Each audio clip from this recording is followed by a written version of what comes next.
Hey guys, and welcome to another episode of CarX Drift Racing 2 with Broghammer Auto House. Today's episode is all about what tires to use and why certain tires work better for certain situations than others.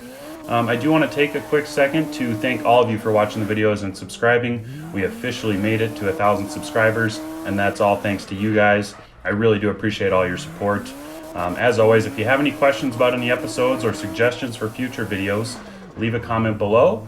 But otherwise, we'll just dive right into today's topic, and we will talk about what tires you should be using for each car, why you should be using them, and what applications you should be changing tires for in top 32 battles and that type of stuff. So we're going to use the AE86, the Hachiroku, as an example vehicle for today. And we're going to start off with the street tires. So these are a 300 tread wear. They wear out a little bit slower than the rest of them, but they don't have the greatest grip. They're kind of the best tire for more of a low power, under 400, under 4 to 500 horsepower vehicles that can't spin some of the grippier tires that come on them. So then there's also the sport performance tires. They have a 140 tread wear. They wear out much quicker, but they have a higher grip coefficient. And it gives you a lot of speed advantage over the sport tires or street tires. And then you have the race tires as well. Their tread wear is 100.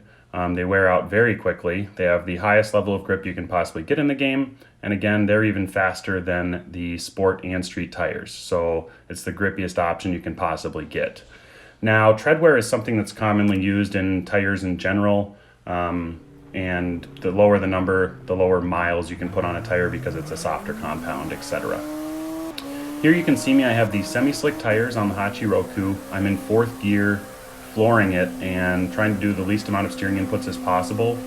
You can see it's holding a good, perfect circle, doing nice laps, and you'll see this in accordance to this next clip here, which is on sport tires, and they have a little less grip, so you can see I can get to a 4th gear limiter with these tires. Once I get into it, I had to feather it a little bit because it didn't have the same amount of grip to keep it towards the middle of the circle. So you can see it's drifting out further because it has less grip than those other tires, hence why it's a little bit slower, and also you can get a wider drift line with it, but again, it's going to be slower, which means less points. And then after this little clip here, we'll jump in on the street tires, and you'll see even more so that it really can't hold itself into the middle of the circle. It's pushing out wide, and that is because I have the car tuned mostly to use the semi-slick tire or the sport tire. I almost never put a street tire on it unless it would be an instance where I'm chasing somebody that has a street tire and I need to match that in order to have a good clean chase behind them. So I wanted to use a couple examples of chasing. In this first one, the lead car is on the sport tires and the chase car is on street tires. So as you can see, you fall back right away really fast. It's hard to catch up. You can't, maintain the same speed because you have a less grippy tire with less tread wear and, less grip. So that won't work. If you're trying to do top 32 battles, you need to either have the same tire as the person that you're running tandems with, or a tire with more grip, which would be the semi-slick in this case, would have more grip than the sport. But you also run into issues where if you have too much grip in the chase position, it becomes really difficult to control. So here at the start of this one, this is the sport tire, and I apologize, the game had a little lag there, but so now I'm matching same tire as the lead car. You'll see we accelerate off at about the same pace.